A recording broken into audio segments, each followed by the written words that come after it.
Act 1813 के जो features हैं अगर उनको देखें तो इसने सबसे पहले अबॉलिश कर दिया trade monopoly of east India company. मतलब जो भी ब्रिटिश ट्रेडर्स थे अब वो आ सकते थे इंडिया में ट्रेड के लिए, but except in T and trade with China, इसको छोड़ के बाकी सब में ट्रेड कर सकते थे। दूसरा पॉइंट था sovereignty of British crown over the company territory.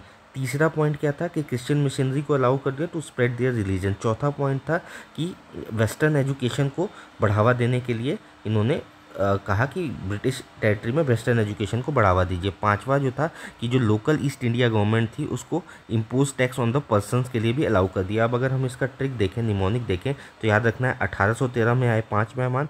मुफ्त व्यापार से याद रखना है आपको कि ट्रेड मोनोपोली खत्म हो गई। रानी का राज से याद रखना है sovereignty of British crown over the company territory. पादरी का प्रवेश से याद रखना है क्रिश्चियन मिशनरी का प्रवेश। अंग्रेजी स्कूल से याद रखना है वेस्टर्न एजुकेशन। और नया टैक्स से याद रखना है कि ईस्ट इंडिया कंपनी अब लोकल टैक्स भी इम्पोज कर सकती थी।